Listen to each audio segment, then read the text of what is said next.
Yo team, check in, and it's the exam coach, and I am rattling through the second set of 5 points in the How to Crush GCSE ebook, which is on the exam coach website.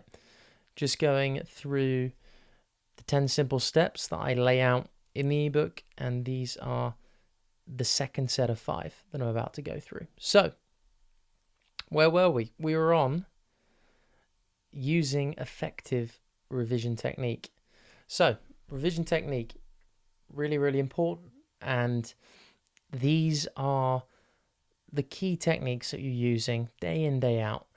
They're going to change a bit for each subject, but the core 2 techniques are active recall and spaced repetition.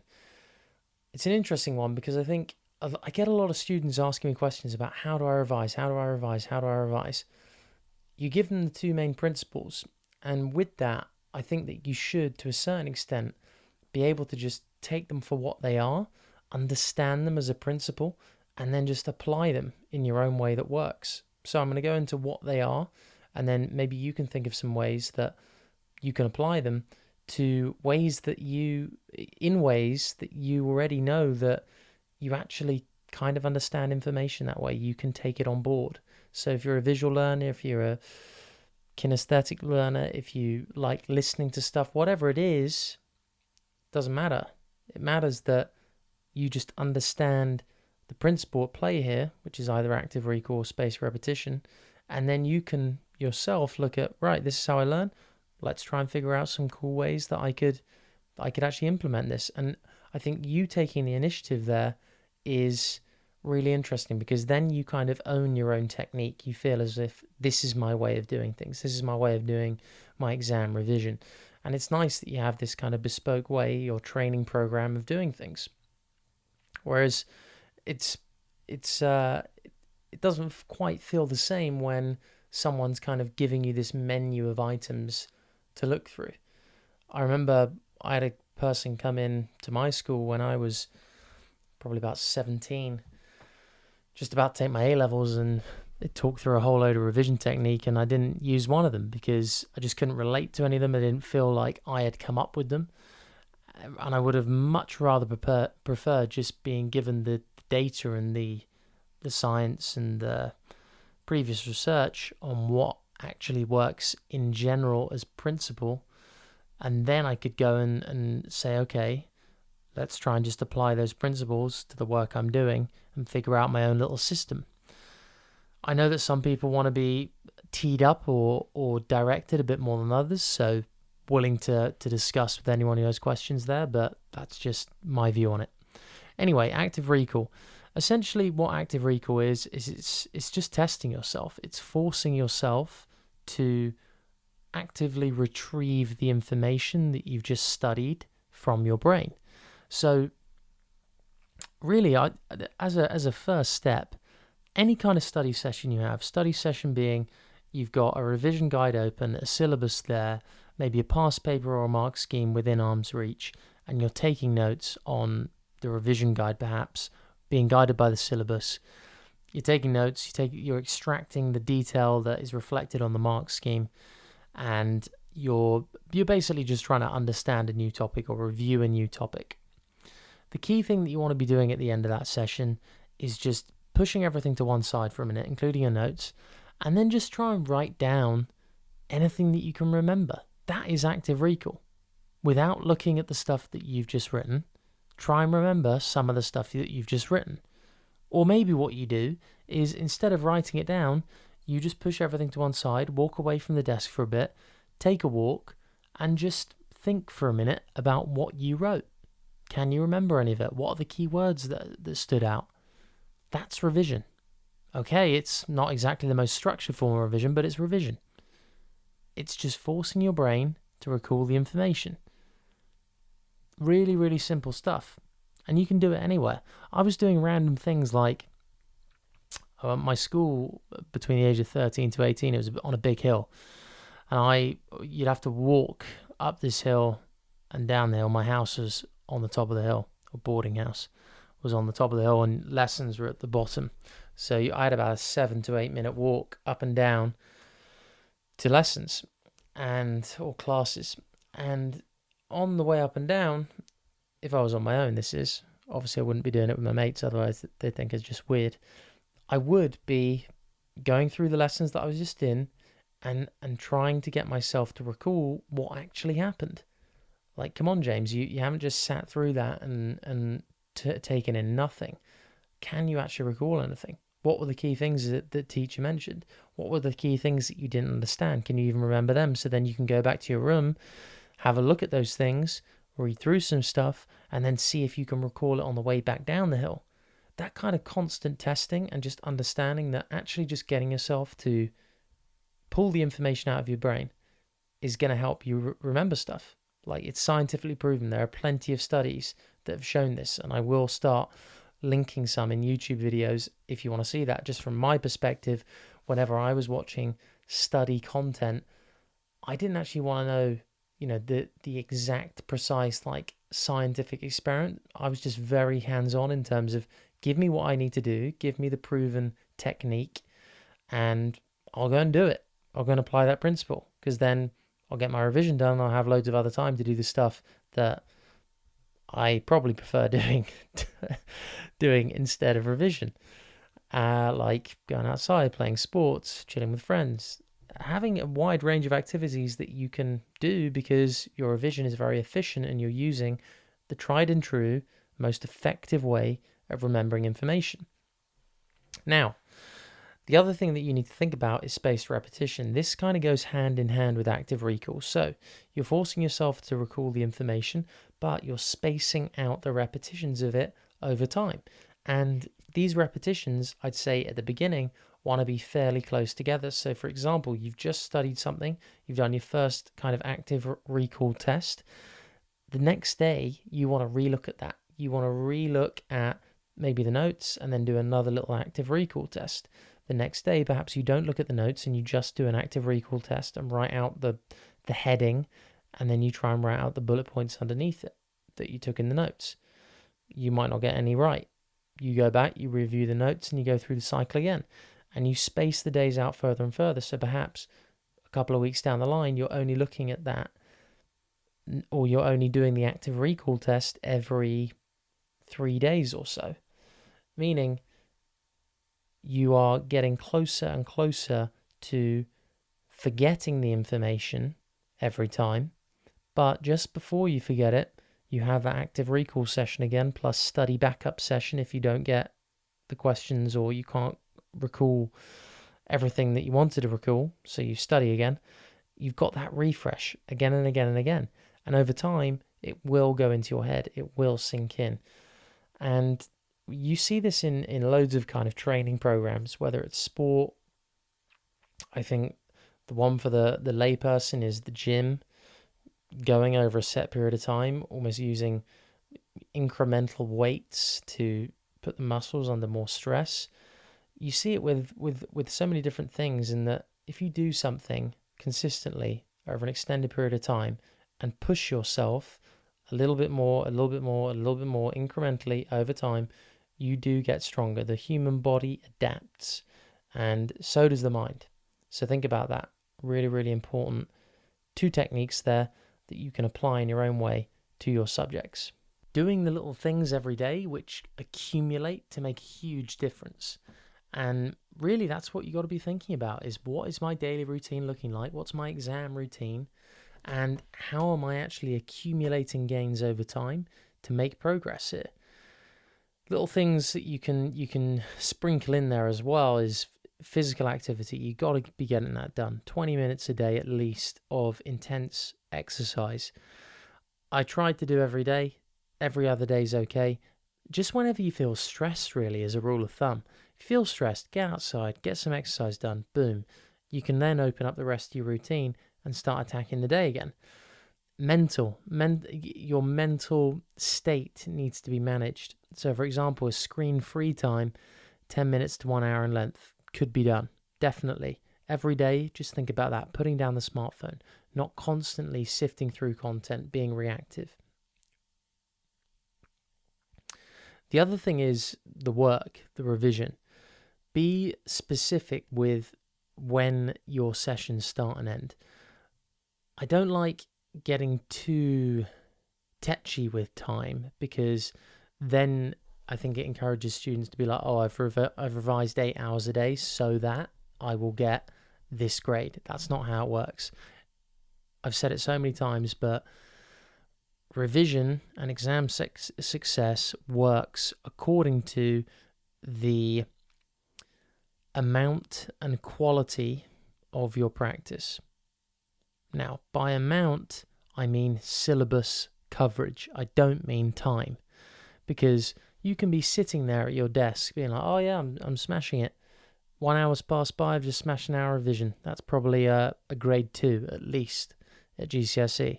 Oh, I've done 8 hours. That's a 9. Cheers. No, that's not how it works. Syllabus coverage is how it works. If you cover the whole syllabus and you do it 2, 3, 4 times, or you do the topics that you know the least in the syllabus 2, 3, 4 times, and the rest of it you're comfortable with, that is going to get you places. It's about coverage of the syllabus, covering the topics, the information. However long that takes you, it doesn't really matter. But you do want to try and time out sessions just so it keeps you honest in terms of speed of work. Noticing that time is going by, you do need to keep working fast and getting through the stuff. So, really important that you understand that. It is about syllabus coverage and the quality of that syllabus coverage. The quality of the syllabus coverage is going to be impacted by the intensity with which you are reading your notes, how actively you are looking at them, whether you're just passively kind of scanning through them, whether you're using active recall technique and not just, for example, passively reading, highlighting, taking notes in non-bullet form fashion and really making them difficult to actually pass out any kind of takeaways from the text, things like that.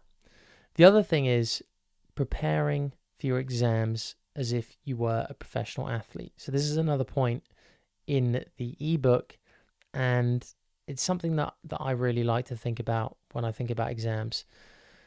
Looking at what professional athletes do in how they prepare for their game day, because for me, exams are the game day.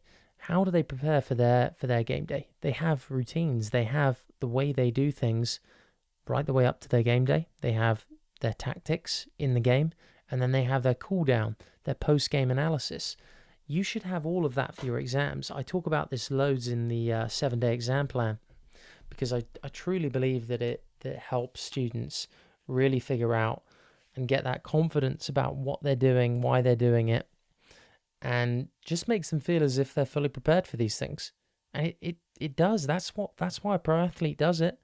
They do the same, probably have the same meal, the same, even superstitious stuff. I often bring up Rafa Nadal with this, the tennis player, because he is, you see him with his water bottles on court, almost neurotic, OCD with those water bottles, but it's the winning combination. He wins points when he has his water bottles like that, so he does it. And that equivalent could be your pencil case, your liquid thinking bottle, and your ruler in the exam. You have them in a certain formation because that's how you need it in order to feel like this situation's familiar. You've been here before. You know what it's all about. You've done it, and you're just doing it again. That kind of relaxation that we're trying to generate there is going to allow you to actually perform your best. Next thing, sleep and diet. It's linked to the professional athlete point, but you got to think about them. Sleep is crucial. It's that time when our brain kind of restores its energy and kind of consolidates the information that we've taken on the day before and makes space for new stuff. Your diet, so important that you don't get sick during exam season. You want to be keeping healthy as possible, because it's very, very difficult to think clearly when you're sneezing everywhere or coughing.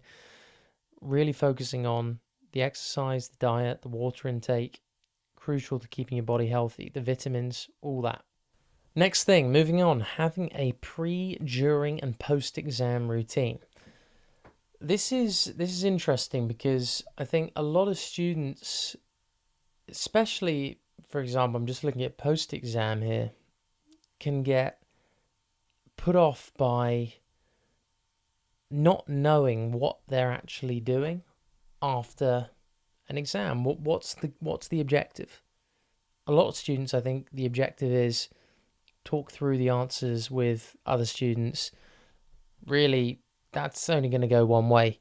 You're going to feel bad about what you put because someone's going to say something that doesn't line up with what you said. And even if the consensus is you put the right thing, the examiner is the only person that actually knows the right answer to that. So you're never going to know. You're just going to have a feeling of regret, or you're going to feel a little bit unsettled maybe, and it's not going to help you with your next exam. And your pre-exam routine is going to be all out of whack because of that. You're not going to be able to lay out your stuff perhaps the night before. You're not going to be able to go in as cool and kind of blocking out everything apart from that one exam that you're focusing on in the moment. And it's a snowball effect. All these things have a knock-on. In these GCSE exams, you're going to be doing 20 to 30 exams within a very, very short space of time. 2 a day at some points. You need to have a routine in place where you can just forget about what happened in the last exam. You're not even going to go and talk to anyone about it, because all you're interested in is what you can do in the next one. And having that clearly set out and laid out and knowing, okay, I'm going to walk out the exam room, I'm going to go and find that person that kind of is on the same level as me and doesn't want to talk about the exam, is just going to chill and then go and revise for the next one. That's how you want to be. You want to have that routine down and decide what you're going to do before it actually happens. Next point, having a technique for every exam. Exam technique. Not making careless errors. Reading questions thoroughly. Having an approach to each exam. Knowing when you're going to answer certain questions. Are you answering them in chronological order? Are you answering the last question first? How are you going to do it? Where are the most marks to be won on the paper? What topics do you feel most confident about scoring the most marks in? Do you attack them first or last? How much time are you leaving to check through your answers? How are you pacing throughout your paper? How are you planning your essays? Are you going to go into detail, or are you going to just do a quick bullet-pointed summary and then smash it out in the body of the essay? You should know all this before you go in. None of this should be left to chance. You should have that down, ready to go. That will give you confidence, it will help you keep calm, and it will just deliver great results. Think about all those things. Make sure you have them decided before you start the exam. Again, the 7-day exam plan is something that I use to systematically go through this, but you can easily just look at this and say, right, what do I need to do here? So important you get it down though.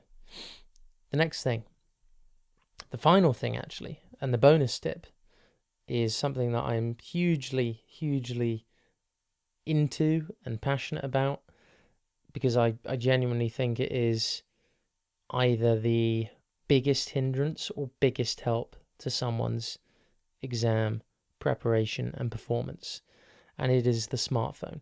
The smartphone has all the information mankind has ever known on it, and it's in the palm of your hand. It has every distraction, but every nugget or gem of content on there that can help you out, that can make you more efficient, more smart, better at taking exams, better just in every way, more creative, more interesting, more able to think up cool new ideas, all that stuff. But it's just how you use it. It's an unbelievable tool. It can be used in many different ways, and it's up to you to decide that. It can be a distraction, it can be your best revision guide that you have, and you need to figure that out. How are you going to use it? You know what to do. You know what distracts you. You know what you waste time on. So figure that out, get clear about it, and do something about it. Make a change. If you don't like that you're looking at whatever it is in the morning every time you wake up, change it. Block it. Say hide from feed on social media.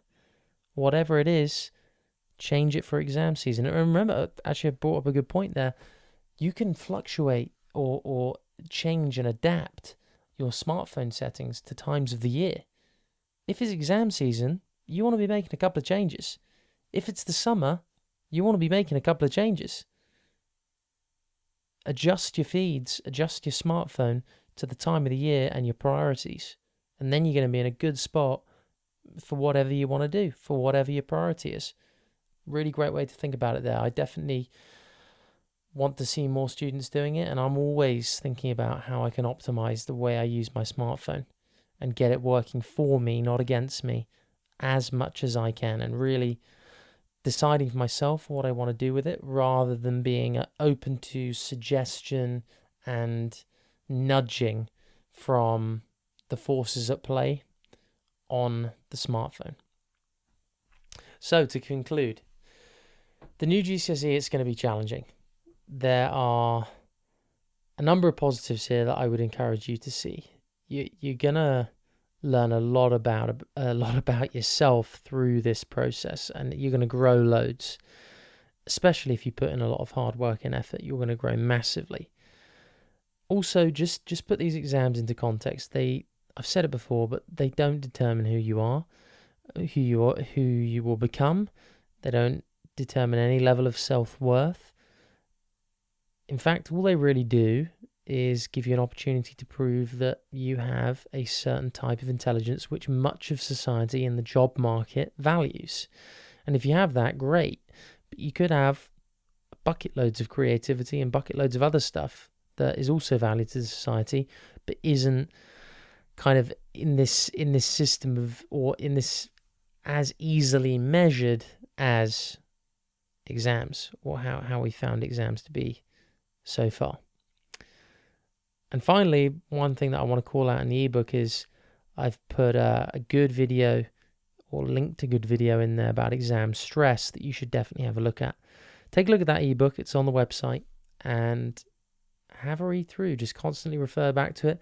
Look at all the social media links, Snapchat, Instagram, YouTube, and WhatsApp are in there. Have a look.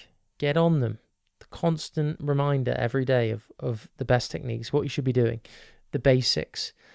And then the Q&A as well that I'm doing on most of those platforms, I think could really help you. And thanks for listening, guys. Really appreciate it. Again, download that ebook. If you like this podcast, give it a rating. And I am checking out.